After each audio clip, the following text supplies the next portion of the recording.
Ini adalah konten untuk pesona pujaan hati bab 27012702202327042705, bab 2701. Sebagai putra dari keluarga Su, ZYNN jelas telah melihat banyak adegan besar selama bertahun-tahun, tetapi seluruh orang berada dalam kepanikan yang belum pernah terjadi sebelumnya terhadap Charlie, yang berusia 20-an.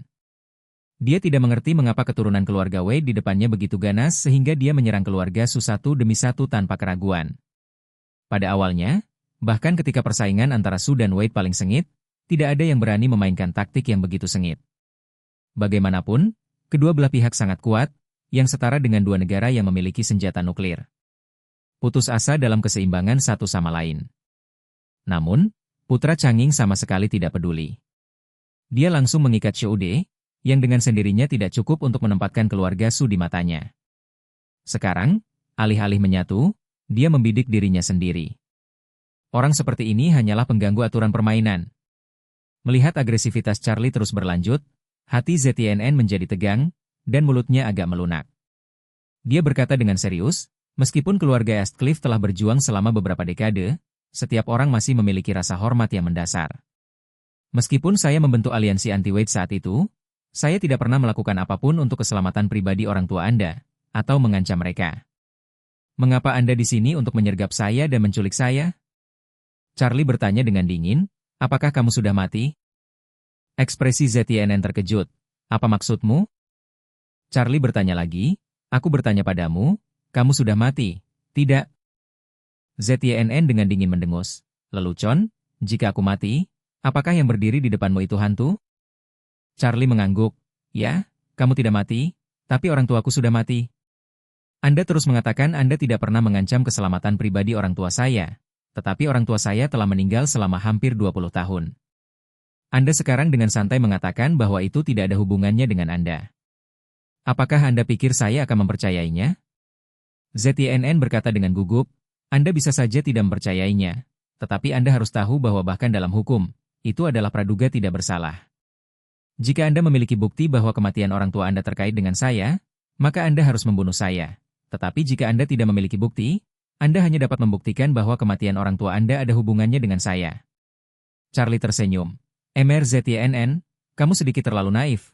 Karena kamu ada di sini, kamu pikir kamu akan mengatakan yang sebenarnya tentang peraturan ini? Jika Anda jatuh ke tangan saya, Anda harus bermain sesuai dengan aturan saya dan lihat apa yang terjadi pada saudara Anda. Anda harus bisa mengetahuinya. ZYNN terkejut, berseru, saya adalah putra tertua Su dan saya adalah pewaris masa depan yang tidak akan diizinkan oleh keluarga saya. Charlie mengerutkan bibir, karena aku tidak takut keluarga Su akan membalas, dan kuberitahukan padamu, masalah ini masih jauh dari selesai untukmu. Ayahmu Cheng Feng juga ada dalam daftarku. Selain itu, jika keluarga Su Anda ketahuan oleh saya, siapa lagi yang bersama orang tua saya? Ada hubungan antara kematiannya, atau siapapun yang tidak yakin, saya akan menyelesaikan semuanya satu persatu. ZYNN bertanya dengan panik, kamu tidak memiliki bukti nyata sekarang, jadi kamu akan menyerang keluargaku lagi dan lagi. Apakah ada moralitas atau pembenaran? Moralitas atau pembenaran? Charlie mencibir, keluargamu tidak layak menyebutkan dua kata ini. ZYNN mengerutkan kening, apa maksudmu? Charlie tersenyum, apa maksudku, kamu tidak jelas di hatimu? Aku bertanya padamu, Ruoli adalah putri harammu? ZYNN mendengar kata-kata ini, ekspresinya agak memalukan, dan suaranya sedikit lebih berani dan berkata, Ruoli memang anak haramku, tapi bukan aku yang melukainya. Charlie mengangguk, aku tahu, ayahmu yang menyakitinya. Baik. ZYNN mengelak dari mata agresif Charlie, dengan ragu-ragu beralasan, saya belum mendapatkan bukti pasti tentang masalah ini sampai sekarang. Jadi apakah itu ayah saya atau bukan, masih harus dikonfirmasi. Charlie tersenyum malu, benar-benar sampah. ZYNN berkata tanpa berpikir dan bertanya, apa maksudmu? Charlie berteriak, ku bilang kau benar-benar sampah. Benar-benar sampah. Bab 2702. Karena itu, Charlie menunjuk ke wajah ZYNN yang bengkak menjadi kepala babi, dan berkata dengan dingin, Ruoli adalah anak harammu, dan bukannya memberinya perhatian dan cinta ayahnya, kamu menggunakan dia sebagai alat pembunuhan dan dorongan.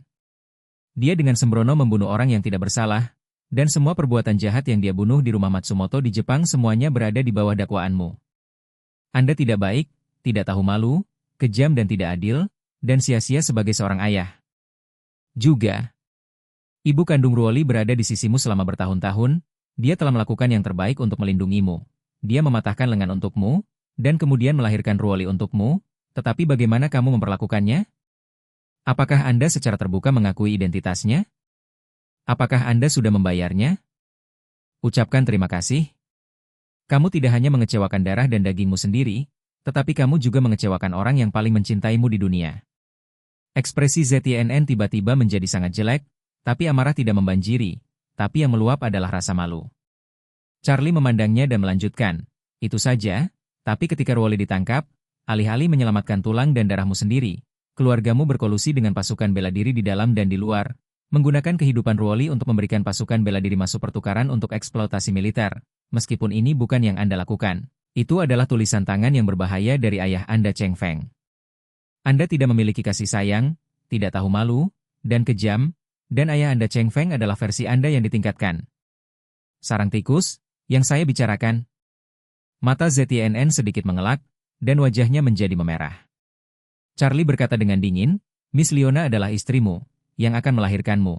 Ziyu adalah putri sulungmu, seharusnya menjadi permata di telapak tanganmu, tapi keluargamu memasang jaring untuk membunuh ibu dan putrinya di Aurose Hill. Ini lebih dari ketidakbaikan, tidak tahu malu, kekejaman, dan ketidakadilan? Ini hanyalah mengabaikan hubungan manusia. Sampah masyarakat dan sampah dunia, dihukum dengan cara yang paling buruk. ZYNN tanpa sadar berkata tanpa sadar, aku tidak pernah ingin membunuh Ruoli, apalagi membunuh Ziyu dan ibunya. Ini semua yang dilakukan ayahku. Dengan dingin Charlie berkata, meskipun ini adalah tindakan ayahmu, sebagai suami, sebagai ayah, kamu tidak perlu melindungi istri dan anak perempuanmu? Setelah kecelakaan istri dan anak perempuan Anda, apakah Anda membalaskan dendam istri dan anak perempuan Anda? Tapi sebaliknya, Anda lari ke dia dari Australia. Dengan wajah menyanjung di samping ayahmu, kamu berlutut dan menjilat si pembunuh dan membantu geng itu menyalahgunakan darahmu. Ini membuktikan bahwa Anda tidak hanya mengabaikan hubungan manusia, ketidakbaikan, dan usaha yang tidak tahu malu tetapi juga menjual anak perempuan untuk kemuliaan dan istri untuk kemuliaan. Anda menjual kepribadian, karakter, martabat, dan daging dan darah, hanya untuk dapat mewarisi properti keluarga Su di masa depan. Di mata Anda, uang lebih penting dari apapun, dan Anda hanyalah tumpukan kotoran.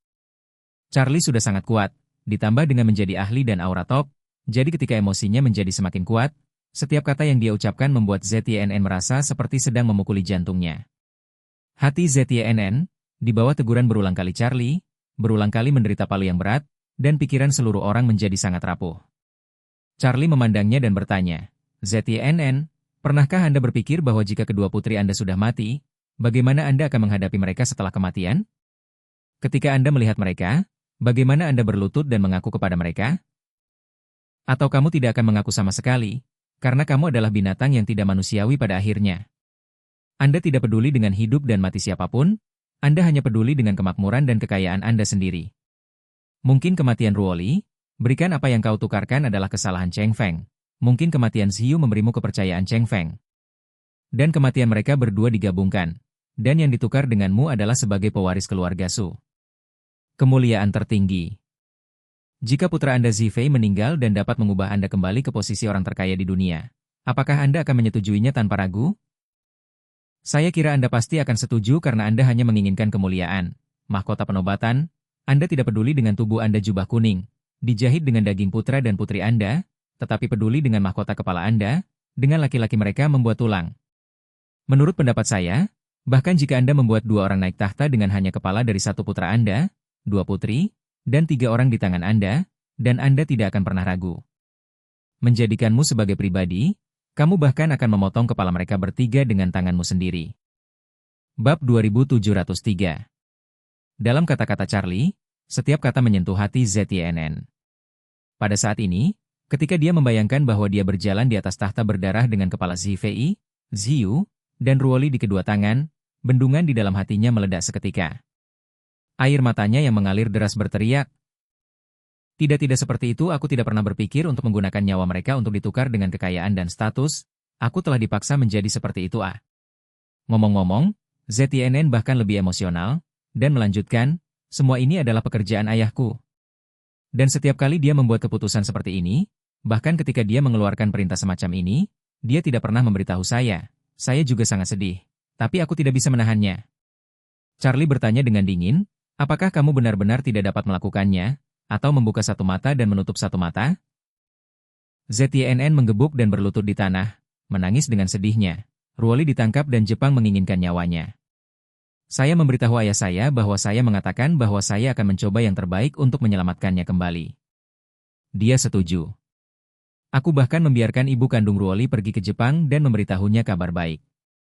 Tapi entahlah, semua ini adalah strategi ayahku. Saat aku menyadarinya, keberadaan Ruoli hilang. Pada titik ini, ZYNN menjambak rambutnya dan berkata sambil menangis, ada juga Leona dan Xiu. Saya tahu bahwa Leona selalu mencintai ayahmu. Dia memberitahu saya ketika dia menikahi saya.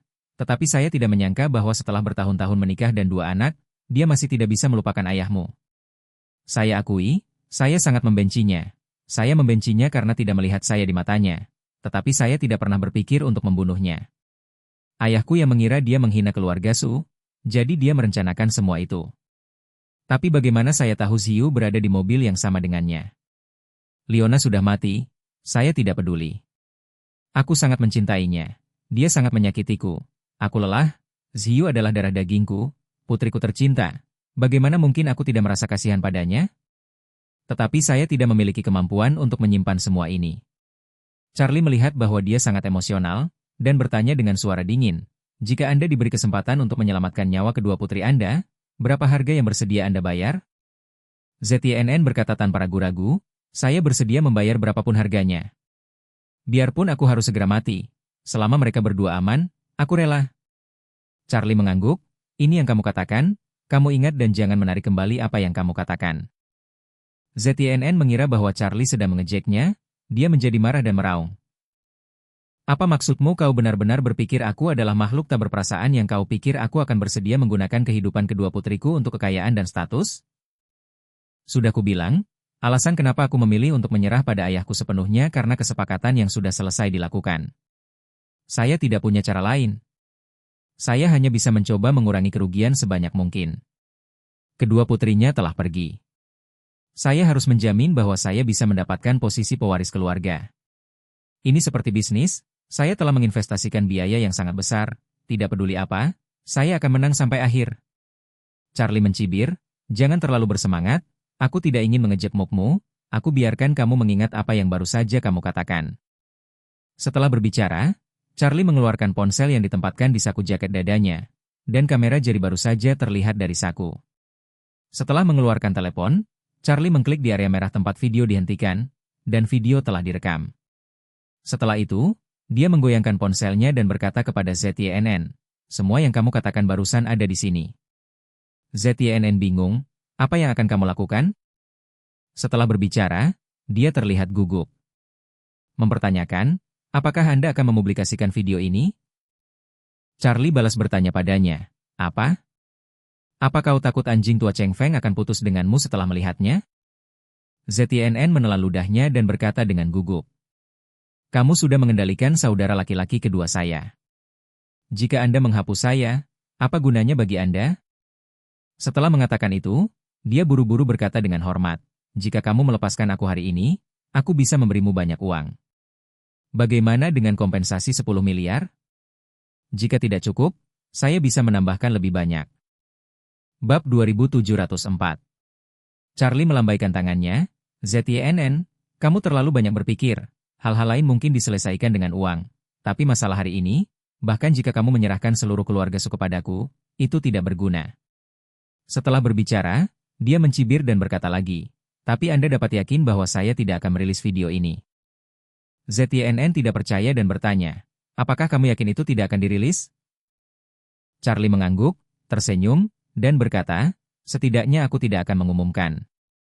Kemudian dia melihat ke waktu, tersenyum, dan berkata, sudah hampir waktunya tidak? Ayo pergi, aku akan membawamu bertemu dengan beberapa teman lama. ZYNN mengira Charlie akan membawanya menemui adik laki-lakinya, Shoude. Dia gemetar dengan gugup dan berseru, kau akan membawaku kemana?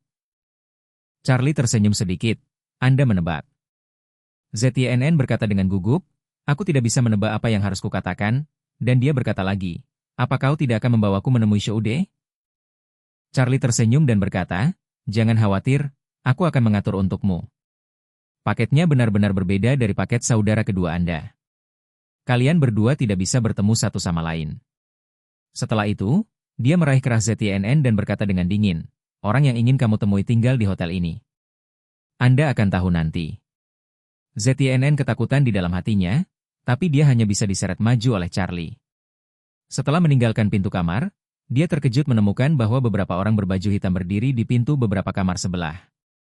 Termasuk ruangan tempat tinggal keempat bawahannya, juga dijaga ketat oleh pria berbaju hitam saat ini. ZTNN tahu betul di dalam hatinya bahwa melihat postur ini, orang-orangnya sendiri mungkin terlalu beruntung. Tapi dia tidak mati, setidaknya dikendalikan oleh anak buah Charlie. Pada saat ini, Ishak menghampirinya, melihat ke ZTNN, dan dengan hormat berkata kepada Charlie, Tuan, apa yang kamu lakukan dengan ZTNN? Apakah Anda ingin membawanya ke peternakan anjing Orvel dengan helikopter sekarang? Ketika ZTNN mendengar ini, seluruh tubuhnya gemetar, dan jantungnya berdegup kencang karena ketakutan. Charlie tersenyum sedikit, Mr. Ishak, jangan kirim semua orang ke kandang. Bagaimanapun, tujuan utama kandang adalah untuk memelihara anjing. Jika kami menangkap orang, kami akan mengirim mereka masuk. Ada lebih banyak orang daripada anjing. Apakah menurut Anda itu akan disebut peternakan kennel atau peternakan manusia di masa depan? Ishak berkata dengan kedua tangan dan dengan hormat, Tuan benar. Karena dia tidak dikirim ke peternakan kennel, di mana dia harus dikirim ke Gunung Changbai, dan menggali ginseng bersama ayah dan anak keluarga Wei, itu juga merupakan pilihan yang baik.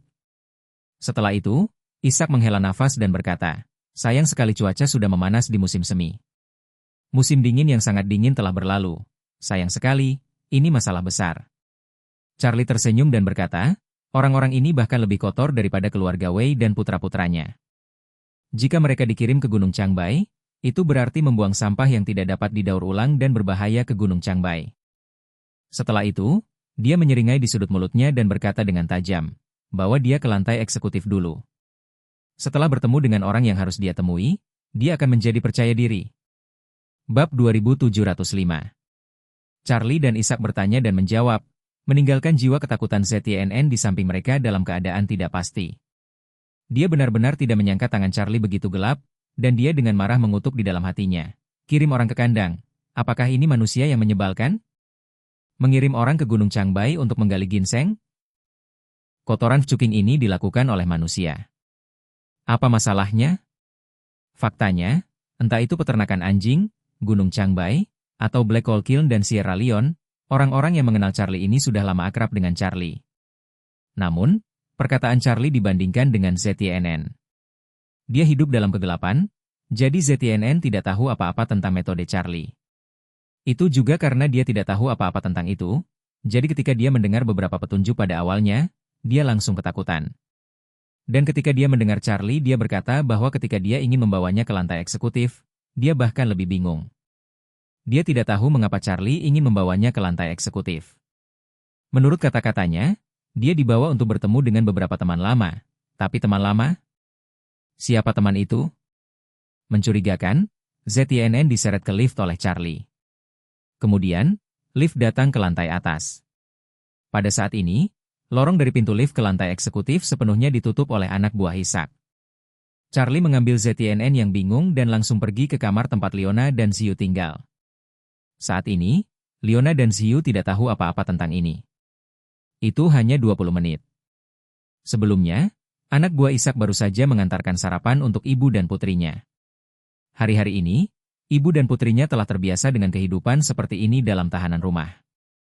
Meskipun mereka tidak bisa keluar, berkomunikasi dengan dunia luar, atau bahkan memiliki cara untuk mendapatkan informasi dari dunia luar, pada awalnya sulit bagi ibu dan putrinya untuk beradaptasi, tetapi setelah sedikit lebih lama, keduanya jatuh cinta dengan hidup sederhana ini dalam isolasi. Tidak ada WeChat, tidak ada telepon, tidak ada pengunjung, tidak ada berita, variety show, dan serial TV. Yang paling sering dilakukan ibu dan anak setiap hari adalah meringkuk bersama dan mengobrol serta membaca buku. Seiring berjalannya waktu, hubungan antara ibu dan anak memiliki rasa baru. Sublimasi. Lagi pula, dalam masyarakat modern, Tidak mudah untuk memikirkan tentang isolasi beberapa hari dari dunia, teknologi modern, komunikasi, dan hiburan. Terkadang Ziyu mengeluh, mengatakan bahwa tinggal di sini tidak sebaik penjara. Setidaknya masih ada waktu bersantai di penjara. Anda juga dapat menonton TV dan mempelajari berita terkini dari dunia luar. Tapi di sini, dia sama sekali tidak mengenal dunia. Apa yang terjadi?